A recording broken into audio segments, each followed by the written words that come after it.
A to Z Haryana देखने वाले सारे दर्शकों ने सोनू दलाल की Ram Ram. A to Z Haryana बोलने वाला सोनू दलाल है, लेकिन ID 3 न्यू ना भाई, तीनों रन है। द लोकल एक्सप्रेस है, ग्राउंड हरियाणा है, लेटेस्ट हरियाणा, गजब हरियाणा, हलचल हरियाणा, सारे हरियाणा खड़े हैं। अच्छी बात है, हरियाणा में पैदा होकर पाचा नाम हरियाणा का है, यह गर्व की बात है। दूसरी चीज़, आज अविश्वास प्रस्ताव 10 मार्च ने जो लाया गया विधानसभा में, सारी जितनी पार्टियां सबके MLA आज जोड़े बैठे हैं। यानी बात बहुत सारी, उनमें क्यों कांग्रेस इसने लेके आई वो भी सबसे बड़ा मुद्दा है, क्योंकि कांग्रेस के पास सिर्फ 30-31 MLA हैं। हालांकि अगर देखा जाओ तो 40-41 बीजेपी के हैं, 10 जेजेपी के हैं, 5 निर्दलीय भी हैं, 55-56 गिनती है। लेकिन क्यों कांग्रेस इसने लेके आई, यह भी बहुत बड़ी बात है, क्योंकि मैच तो खिंचाई में था ही नहीं। 32 और 56 आंकड़े दूर दूर हैं, तो कुछ मौजूद किसान अपने बीच में खड़े हैं, इन तो आप बात करांगे। तो सिंधु साहब, क्यों आपने लगा कांग्रेस लेके आई, क्योंकि आंकड़ा मतलब कारण भाई 1-2 का मुकाबला में भी नहीं है, 32 और 55-56। बिल्कुल आपका वाजिब सवाल है और जायज़ बात है आपकी, लेकिन जो अविश्वास प्रस्ताव कांग्रेस लेके आई है, उनकी तो अपनी ये खेती है, उनका तो, और वो कोई गेहूँ नहीं बो रहे, उनका तो काम ही राजनीति करना।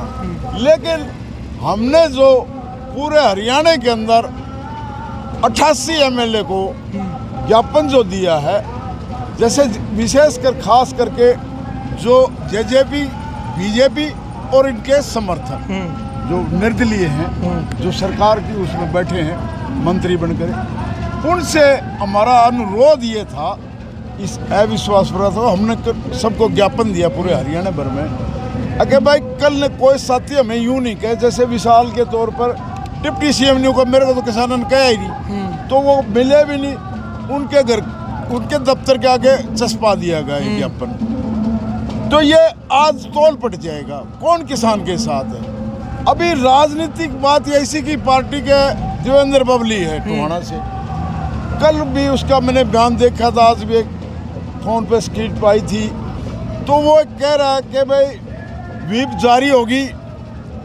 मैं किसानों के साथ हूँ, लेकिन वोट डालना मेरी मजबूरी है। ये कौन सी मजबूरी है, ये हमें बताए। जो बीजेपी उसको नहीं बनाएगी, जेजेपी उसको बनाएगी, टोहाने के किसान। तो मजबूरी तो उनके सामने है, सरकार के सामने कोई मजबूरी नहीं। एक और अभी एक इसमें फोन पे देखा था मैंने, उसको बोलने नहीं दिया विधानसभा में, वहाँ भी वो जोर से बोल रहा कि मैं इस्तीफा दे दूंगा, मेरे को बोलने दिया, दे दूंगा गागी का, मैं हम नहीं माने। मतलब आपका कहना ये आगे की बात ना करो, देना है तो दे, देना है तो अभी किसान, हालांकि 15 दिन का उन्होंने कहा है बबली ने। बिल्कुल हम उसको मानेंगे, उसका स्वागत करेंगे, जो पार्टी को छोड़ करके आएगा उसका हम स्वागत करेंगे बिल्कुल तय दिल से। उसका उससे हम उसके हल्के में भी जाकर के उसको जिताने की कोशिश करेगा, पूरे हरियाणा का किसान नेता। अभी एक गौतम जी का भी बयान आया था, नालून से विधायक हैं, वो कह रहे देखो कितनी ओछी, ऊपर लिख दिया किसानों के साथ, नीचे उसको अगर आप पढ़ते हो तो वो कहता है कि मैं 3 साल 2 महीने के लिए इसको होल्ड कर दो। बहुत बढ़िया बात, देखो कितनी अच्छी राजनीति है। देखो, और बोला भाई फिर 8 साल लग गए तो मोदी ने बना दी, क्या बात है। तो कितनी गंदी राजनीति, कितनी अच्छी है। यानी कि किसान को यूं समझ रहे नहीं, ये डरे हैं। कुछ टाइम पहले तो गौतम साहब ये कह रहे थे मोदी जी तीनों कानून रद्द कर दो, कह रहे थे ना, उसका तो अपना स्वार्थ है। और मैं तो बबली के लिए भी यही कहना चाहूँगा, वो मंत्री बनना चाहता है या भाई कुछ पद चाहता, छोड़ना तो आ जाओ, गौतम जी भी आ जाओ, आप भी आ जाओ, 2 भाइयों और ले, मतलब 15 दिन का इंतजार क्यों? क्यों इंतजार, क्या ये कोई रिश्ते की बात है कि सगाई की बात है, कोई ब्याह शादी की बात है? इंतजार किसका बात है? यहाँ बनाना जनता ने है, जो कुछ भी बनाना जनता ने बनाएगी, ना तो मोदी बनावेगा ना खट्टर बनावेगा, जो कुछ जिसने जीप बनाना है वो जनता बनाएगी। जो इनके इस्तीफा दे के आएंगे, समर्थन वापस लेंगे, उनका हम भाई तय दिल से स्वागत करेंगे। ऐसा तो नहीं भाई उन्होंने 15 दिन का टाइम दे दिया, 15 दिन बाद तो लोग भूल जाएंगे, को क्यों काटने ला जाओ, कोई सरसों काटने ला जाओ। ऐसा है जी, मैं आपके माध्यम से ये बता देना चाहता हूँ, इस बार जैसे कि गलतियों से आदमी शिक्षा लेता है, किसान जाट आंदोलन के अंदर इस सरकार ने 3 बार हुंकार भरी, बिल्कुल इस बार ऐसे नहीं मानेंगे। अभी जो मोदी ने भी एक फोन की दूरी जो कही थी, अगर उसी ट्रेंड पे बात करते तो किसान नहीं बात करेगा। 2024 तक भी किसान इनको इस बात को याद रखेगा, और यही हम प्रचार गामा में कर रहे हैं, और यही प्रचार हम हर हल्के में कर रहे हैं। अगर भाई इलेक्शन के टाइम पे इस बात को भूलना नहीं, आप किसान हैं और आपके साथ क्या बदतमीजी। अभी देखो एक घनश्याम दास है, बयान दे रहा है, बोला कांग्रेस के राज में किसान ज्यादा मरते। अरे ये मरने के लिए, इनके तुम्हारे दोबारा मरने के लिए पैदा हो रहे हैं क्या भाई? उनका मान लिया हमने तेरी बात से ये ज्यादा मरे हैं, तो उनको दिखा दिया, चिट्ठा दे दिया उनके हाथ में, जाओ अपने अपने घर, उनको घर भेज दिया। उनके अगर ज्यादा मेरे वही चाल आप चल रहे हो तो आपके साथ उनसे भी बुरा हाल होगा। ये अगर हम किसी पार्टी के समर्थक नहीं, या कौन है, हम किसी भी पार्टी का समर्थक नहीं है। कोई क्या कर रहे हैं वो अपनी खेती कर रहे हैं, उनकी राजनीति, हमने कोई किसी से लेना देना।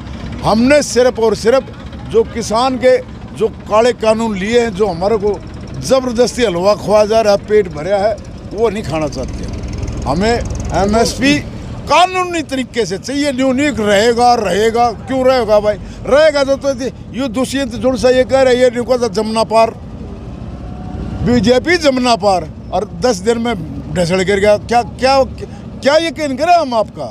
किस बिना पर यकीन करें हम? क्यों करें? रहेगा कुछ नहीं, लिखित में नहीं मानते भाई। लिखित में आपने बहुत सारी चीज़ें जेल लिए, जुमलेबाजी बिल्कुल नहीं चलेंगे। इसको कानूनी तरीके से लागू करो, जैसे गौतम भी कर रहा है। ये राजनीति, गौतम साहब ने एक बात बोली कि मोदी की कुछ मजबूरी होगी, तो आपने क्या लगा प्रधानमंत्री और कुछ मजबूरी तो वो बता भी। अगर इस देश में प्रधानमंत्री की मजबूरी है तो उसने संन्यास ले लेना चाहिए। अगर इस देश में प्रधानमंत्री को ही ऐसी मजबूरी है, क्या मजबूरी है? दूसरे देश का दबाव है, कोई देश का राजा है वो, अगर उसको मजबूरी राजनीति छोड़ के संन्यास ले लेना चाहिए। कुछ उसके बाल बच्चे हैं ना, ये कोई मजबूरी नहीं। गौतम जी मारा सट्टे, हम नहीं मानते गौतम जी की बात को, वो भी राजनीति कर रहे हैं। सिंधु साहब एक चीज़ और, चलो सरकार तो नहीं गिरेगी क्योंकि वोटिंग ज़्यादा है, मानते, तो इसका कुछ मतलब परिणाम जो निकल का आवेगा भाई, किसने किसान का हित में वोट गिरा, किसने अलग, इसका क्या प्रभाव पड़ेगा उनको? इसका प्रभाव इतना जबरदस्त पड़ेगा। अगर ये गुप्त वोटिंग करवाते तो ये आज फैसला हो जाता। अभी हाथ खड़ा करा के जो फैसला किया है ना, उसमें देखन देखिए अभी बीमारी ये हो रही है, तकलीफ सबको हो रही है। राजनीतिक आदमी लोग में जो माखी लाग जाए, उसके तड़प मर जाए, ये हालत हो रही है। 3 महीने से किसी गांव में ये नहीं जा रहे, घर में बिल में छुपे के बैठ के राजनीतिक आदमी रह नहीं सकता। ये चाह रहे हैं कि वह बिल्ली के गल में घंटी कौन बांधे। तकलीफ यह है इनको, शुरुआत कौन करे? जिस दिन शुरुआत होगी, नीम के नीचे से एक रोड़ा निकलेगा, धड़ सारे आएंगे। बीजेपी से भी आएंगे। बीजेपी के MLA जो हैं वो भी तंग हैं, जेजेपी के जो MLA वो भी तंग हैं। ये बिल्कुल सरासर सही सच्चाई है, और ये सटल्लूबाजी जो सरकार हमारे बिल्कुल नहीं चले। देखो, अविश्वास प्रस्ताव का जो मैं स्पष्ट मान रहा हूँ, बेशक कांग्रेस पार्टी लेके आई, जब से हरियाणा प्रदेश में ये आंदोलन चला है, तमाम जो नेता हैं, चाहे वो सत्ता पक्ष हो चाहे विपक्ष को, वो दो राय मन पे खड़े हैं। वो दो चौराहे पे खड़े हैं। जैसे काला की बात करा, हम जब एक बार रोड जाम कराया था, उस दौरान भी वहाँ के लोगों ने काला से बात करी थी। उसने खुले मन से कहा था मैं किसानों के साथ हूँ, और भी तमाम नेताओं ने स्टेटमेंट दी। लेकिन इस विश्वास मत से 2 चीज़ साफ हो जाएंगी, कौन किसान के साथ है और कौन सरकार के साथ है। क्योंकि ये लोग जैसे निर्दलीय सोमवीर सांगवान है, चाहे हम बरवाड़ा से विधायक की बात करें, चाहे हम बदराज कुंडू जी की बात करें, तमाम नेताओं की बात करें, तो इस अविश्वास से 2 चीज़ें स्पष्ट हो जाएगी, कौन सत्ता के साथ है और कौन किसान के साथ है। वो जो झूठे बयानबाजी थी वो स्पष्ट हो जाएगी। और जहाँ तक मनोज बबली की बात है, किसानों की तरफ से स्वागत है, लेकिन मेरे देवेंद्र बबली जी जो टुहाना से विधायक हैं, लेकिन मुझे नहीं लगता कि वो इस्तीफा देंगे। क्योंकि अगर इस्तीफा देना तो दे देती, किसने रोका था? कोई इस्तीफा नहीं देगा विधायक। और मेरी तो अपील है तमाम विधायकों से, क्योंकि जनता से बड़ा कुछ नहीं होता, लोकतंत्र लोगों के द्वारा चुना हुआ शासन होता है। तो उम्मीद करांगे कि तमाम साथी, एक हमारे उचाना के भी MP की चर्चा 3-4 दिनों से आप सुन रहे हैं, वो इन्होंने यहाँ भी मीटिंग ली थी, लेकिन जो उसने मीटिंग करी उसमें इस्तीफे के बारे में कोई नहीं, वो झूठा प्रचार है, वो अपनी सेटिंग करने के लिए फिर रहा है। लेकिन आज तक उसके दिमाग से सेटिंग किसके साथ? वो चाह रहा है कि भाई मैं किसानों में बढ़ जाऊँ, कांग्रेस में बढ़ जाऊँ, अन्य तरीके से बढ़ जाऊँ, वो ना तो पार्टी छोड़ना चाहता और अपना राजनीतिक कैरियर, क्योंकि नेताओं का एक ही उद्देश्य है कि अपना राजनीतिक कैरियर जिंदा रहे। आज उसी नेता का कैरियर जिंदा रहेगा जो किसान के साथ होगा। ये लोग सोचते हैं उस पार्टी में जाकर, इस पार्टी में जाकर अपना कैरियर बचा लें, लेकिन आज तक जो किसान के साथ है वही किसान के साथ रहेगा। हमें नहीं उम्मीद जो आज सत्ता के साथ हो लोग किसानों के साथ आएंगे। चलो बहुत बहुत धन्यवाद आपका। तो भाई बात करी आपने और इन बातों में आपका मानना क्या है, सभ्य कमेंट के जरिए अपनी सोच विचार जरूर दियो, क्योंकि बहुत सारे सवाल है विश्वास प्रस्ताव न लेकर सवाल ये भी उठ रहे हैं भाई कांग्रेस न पता था कि उनके 30-32 वोट हैं और उनके 55-56 वोट है तो वो क्यों लेके आई। दूसरा सवाल ये भी है, जब यह चीज़ क्लियर है भाई व्हिप जारी कर दी थी, यानी जिस पार्टी के जो बीजेपी जेजेपी उनने उनका पक्ष में वोट डालने पड़ेंगे, और बाकी इस चीज़ का प्रभाव क्या पड़ेगा, उन पर क्या प्रभाव पड़ेगा, जनता में उनका क्या प्रभाव पड़ेगा, ये आने वाला टाइम बताओगा। ज़्यादा वीडियो ने शेयर कर दियो। खटखट टोल प्लाजा फिलहाल खड़े हैं। जय जवान जय किसान।